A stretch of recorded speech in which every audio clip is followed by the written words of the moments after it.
नमस्कार दोस्तों। भारत की अर्थव्यवस्था बहुत तेजी से बढ़ रही है। इतनी तेजी से बढ़ रही है कि मोदी सरकार को फिक्र नहीं है। 4 दिन में सिर्फ 40 मिनट संसद चल सकी और 40 मिनट जो संसद चल सकी, इसके सिवा कोई काम नहीं हो सका। अब संसद का सत्र 2 तारीख को फिर होगा। उस दिन क्या होगा क्या नहीं होगा इसके बारे में बाद में बात करेंगे, लेकिन सत्र नहीं चल पा रहा। हर रोज करोड़ों रुपया खर्च होता है एक सत्र पे, एक दिन के, लेकिन फिक्र नहीं, फर्क नहीं पड़ता है। क्यों नहीं पड़ता है? क्या जिन मुद्दों की बात की जा रही है उनमें एक दिन कुछ घंटे यदि बात हो जाती, चर्चा हो जाती, तो 4 दिन सत्र स्थगित नहीं करने पड़ते, सत्र की कार्रवाइयां स्थगित नहीं करनी पड़ती। लेकिन 4 दिन बर्बाद होंगे मगर चर्चा नहीं होगी। क्यों नहीं होगी? तो इस पर जवाब देता है विदेश मंत्रालय कि अडानी का अपना पर्सनल मामला है, इससे सरकार का कोई लेना देना नहीं। बहुत अच्छी बात है। जब सरकार का कोई लेना देना नहीं है, अमेरिका की एक अदालत ने जिस तरीके से अडानी समूह और उनके लोगों के भ्रष्टाचार के मामले का जिक्र किया है, जिसका दाग भारत सरकार और राज्य सरकारों पर लगा है, इससे पूरे देश की व्यवस्था दागदार हुई है। उस पर चर्चा कराने में क्या परेशानी है? क्योंकि जब सरकार का कोई लेना देना नहीं है, कह रहा है विदेश मंत्रालय का प्रवक्ता रणधीर। तो अब रणधीर जायसवाल की इन बातों में यदि सच्चाई है तो चर्चा हो जानी चाहिए। यदि सेबी में गौतम अडानी जवाब दाखिल करता है कि उसने अपनी सफाई देता है, तो फिर भारत सरकार को क्या परेशानी? उसी जवाब को उठा के बता दे और उसी पर चर्चा कर ले। फिर क्यों डरे? डर नहीं है, भारत सरकार का कुछ लेना देना नहीं है, नरेंद्र मोदी उसमें पार्टनर नहीं है या कुछ और नहीं है, तो यह बर्बादी क्यों हो रही है? सदन क्यों नहीं चल पा रहा?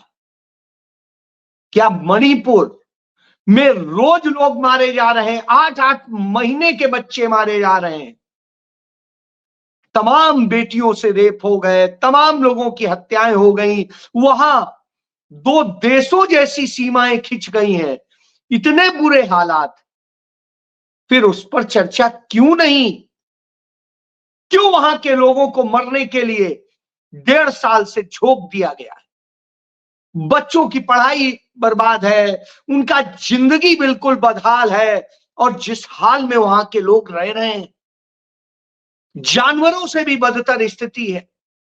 और जानवरों को भी होता है, कम से कम मालिक सुरक्षित रखता है, सुरक्षा का बंदोबस्त करता है, यहां तो उन्हें मौत के मुंह में ढकेला जा रहा है।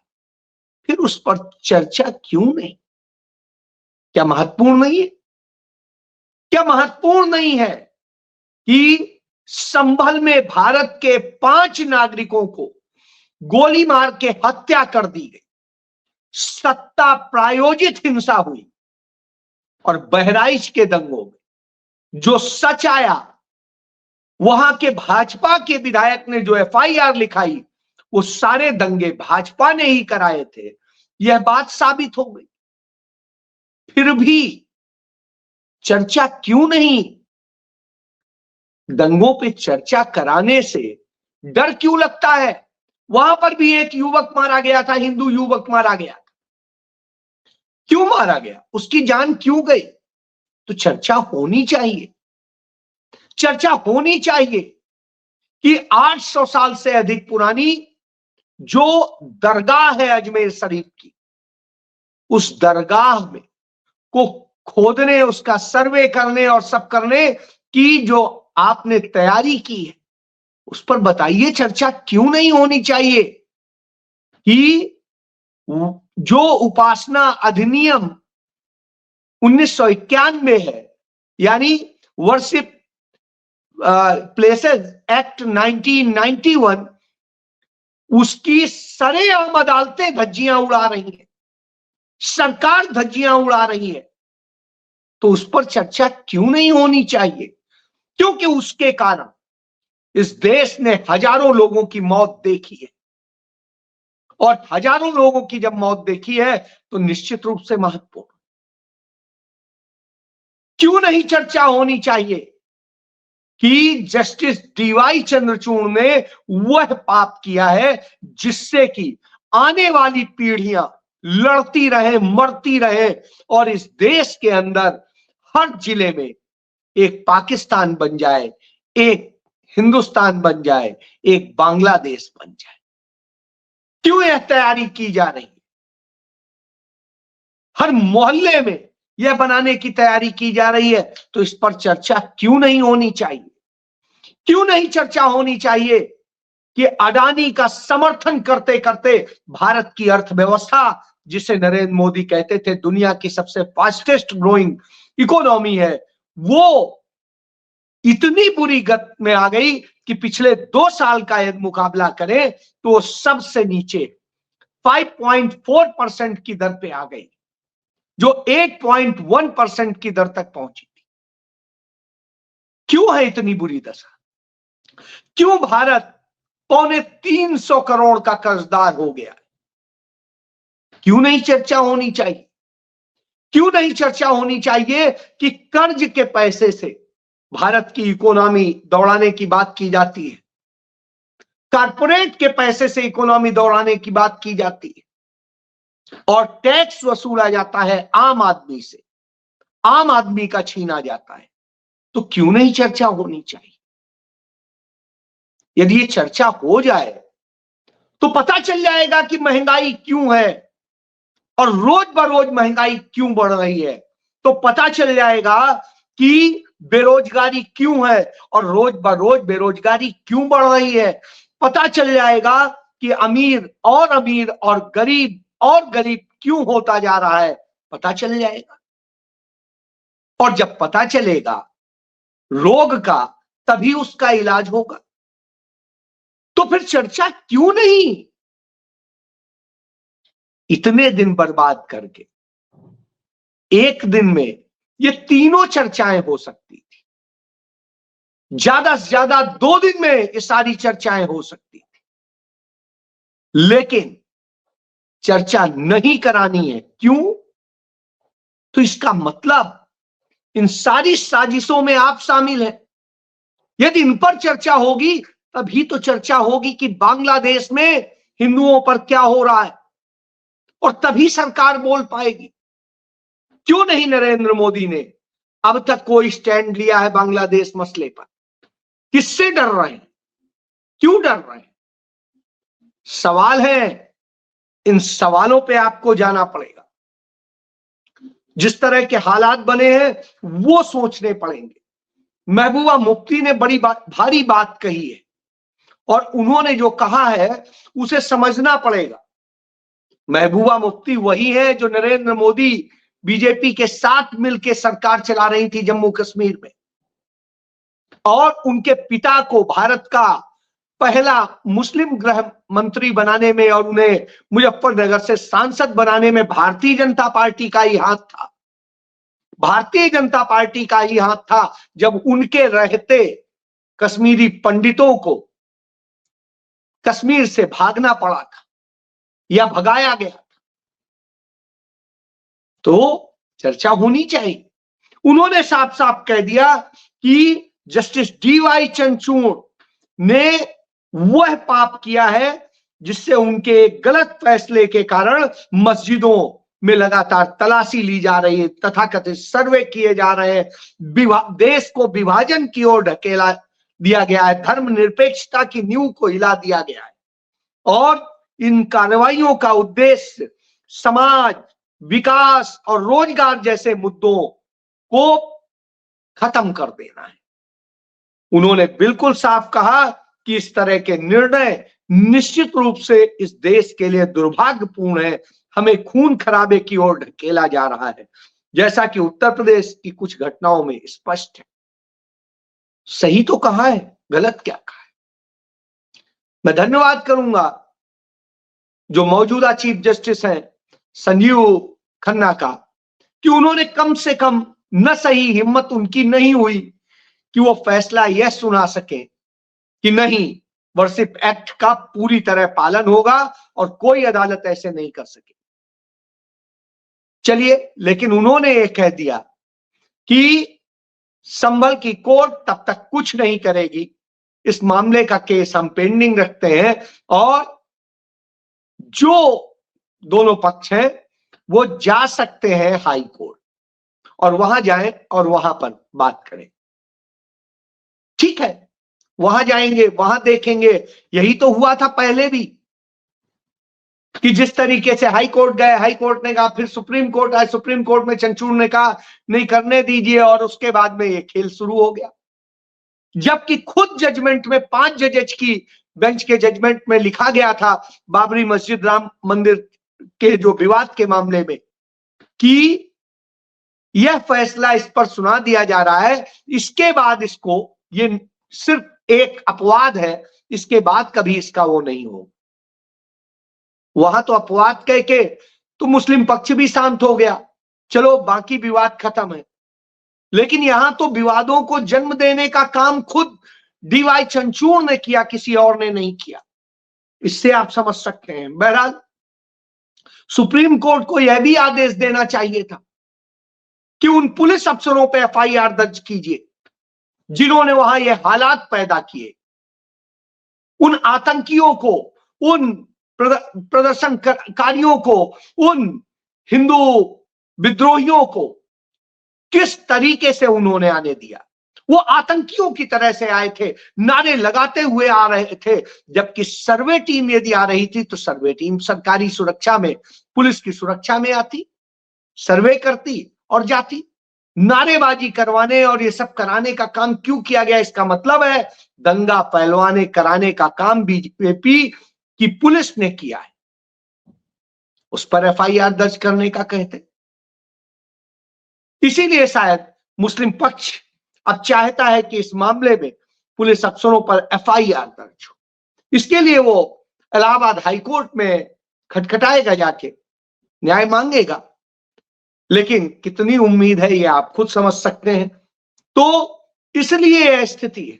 संभल हिंसा का छोट में सबसे बुरी स्थिति यह है, 13-14 साल के बच्चों तक को उसमें आरोपी बना दिया गया है। 13-14 साल के बच्चों को, महिलाओं को गिरफ्तार किया जा रहा है। स्थिति यह है, एक युवती की शादी थी, उसकी शादी टूट गई नजराना की, और शादी टूट गई, दूसरे पक्ष के लोग जो है वो बेचारे भागे हुए हैं और बुरे हालात हैं।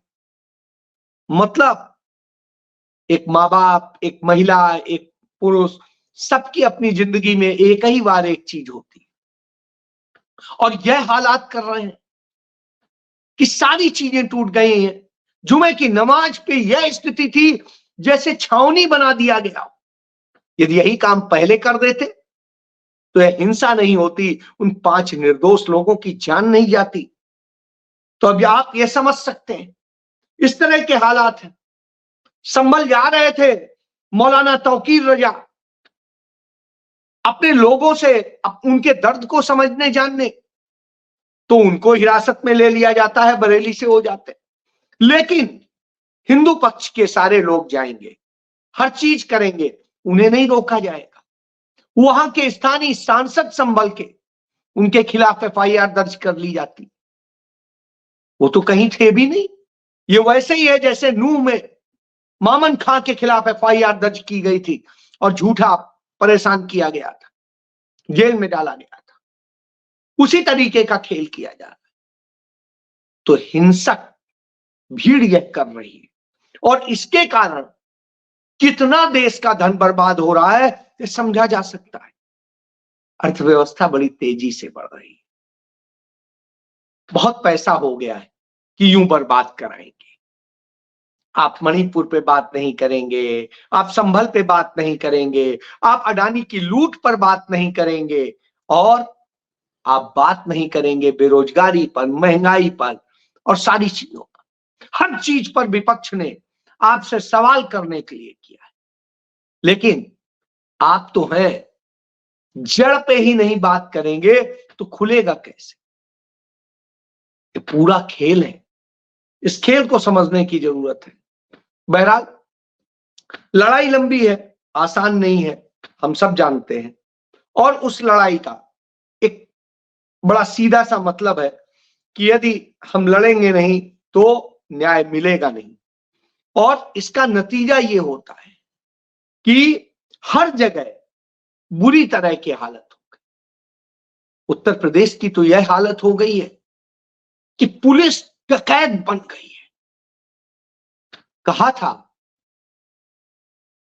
सुप्रीम कोर्ट ने कि किस तरह से पुलिस कार्रवाई कर रही है, तो उसने ताकीद किया कि यदि अब ऐसा किया तो वो सबक देंगे कि आप जिंदगी भर याद रखें।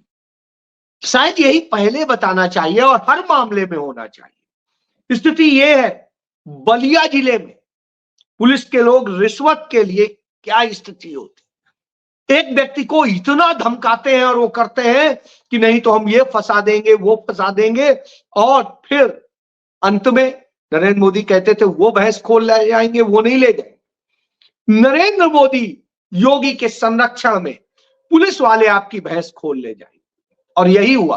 उस व्यक्ति को अपनी भैंस बेचनी पड़ी और वो पैसे पुलिस वाले को देने पड़े। ये हालात हो गए। तो इस तरह के हालात हो गए हो, आप समझ सकते हैं। देश की अर्थव्यवस्था को चोट इस बात से नहीं पड़ रही है कि सदन में चर्चा हो अडानी को लेकर, इस बात से पड़ रही है कि इस देश में नकली नोटों का चलन 300% बढ़ गया, 300%। और ये आरबीआई के वो है आंकड़े, रिजर्व बैंक ऑफ इंडिया कह रही है 300% से अधिक नकली नोट बढ़ गए हैं भारत में। तो काला धन कौन लाया, नकली नोट कौन लाया, किसने किया? नोटबंदी नरेंद्र मोदी ने ही तो की थी। तो आप समझ सकते हैं। और तमाम ज्ञान देने वाले, उधर अंबानी को, अडानी को बचाया जाता है तो इधर इंफोसिस को बचाया जाता है। वही इंफोसिस नारायण मूर्ति जो कह रहे थे, जो ससुर थे पूर्व प्रधानमंत्री ब्रिटेन के, उनके, वो कह रहे थे कि इस देश के लोगों से 18-18, 16-16 घंटे काम लिया जाना चाहिए, 12-12 घंटे काम लेना चाहिए। तो वही उनकी इंफोसिस, जिस तरीके से उसने टेक्सास में एक फर्जी तरीके से वीजा प्राप्त करने के लिए, नकली और गलत तरीके से लोगों को वो करने के लिए जो किया, उस कर्म के कारण उन्हें 34 मिलियन जुर्माना अदा करना पड़ा। 34 मिलियन। और 34 मिलियन का जब उन्हें जुर्माना पड़ा तो वो आपसे वसूल रहे हैं, ये कह रहे हैं। और इधर यह चल रहा है। और अडानी की स्थिति यह है कि अडानी ग्रीन ने, जिस पर आरोप लगा है, आंध्र प्रदेश को उसे अनुबंधित 3 गीगावाट बिजली की आपूर्ति जो है करनी थी, मगर वो 1400 करोड़ रुपए का प्रोजेक्ट था, रिश्वत दिया था, और उसके बावजूद उन्होंने 3 गीगावाट बिजली में से एक भी यूनिट जो है सप्लाई नहीं की। अब आप सोचिए, तो यह सत्य सामने आ रहे हैं, यह सत्य सामने आ रहे हैं कि जब मोहम्मद जुबैर सच बता देगा, दिखा देगा, तो उसके खिलाफ पुलिस, यूपी पुलिस एफआईआर दर्ज कर लेगी, गंभीर धाराओं में कर लेगी, देशद्रोही बना देगी। और जब संजीव भट्ट गुजरात में सच बोलेगा तो उसकी पूरी जिंदगी जेल में काटने की व्यवस्था कर दी जाएगी। जब दिल्ली में सच बोलेंगे, दंगों का सच बताएंगे बच्चे, तो लड़के लड़कियों को जेल में डाल दिया जाएगा, उनको जमानत नहीं मिलेगी, और यहां वोट की लूट होगी, सरकार बनाई जाएगी। यही तो खेल है, इसी खेल से लड़ना है और इसी खेल के से लड़ाई चल रही। खुद की स्थिति यह है कि अपना चुनाव परिणाम आने के बाद भी अपना मुख्यमंत्री नहीं चुन पाते हैं, कई कई दिनों से नहीं चुन पाते हैं, लेकिन उस पर कुछ नहीं होगा, उस पर बात नहीं करेंगे। क्यों? क्योंकि सब तो इनके लोग हैं। मीडिया कहां बोलेगा? यदि कहीं विपक्ष होता तो ये कहते, आज न मोदी तय कर पा रहे हैं, न योगी तय कर पा रहे हैं, न शाह तय कर पा रहे हैं, न कोई कर पा रहा है, दिल्ली दरबार नहीं बोल पा रहा है, फडणवीस और शाह, और क्या चल रहा है। तो आप ये समझिए, इतने नाकारा लोग, और दूसरे को होता तो कितने सवाल खड़ा करते। जो इंडिया अलायंस के, कांग्रेस और जेएमएम के ज्वाइंट कैंडिडेट थे, वो मुख्यमंत्री पद की शपथ भी ले चुके, तमाम फैसले भी ले चुके। आपने क्या किया? आपने इस देश का बेड़ा गर्क किया है। इसलिए जरूरत है कि राहुल गांधी और कांग्रेस, क्योंकि वही है जो बचा पाएंगे। जय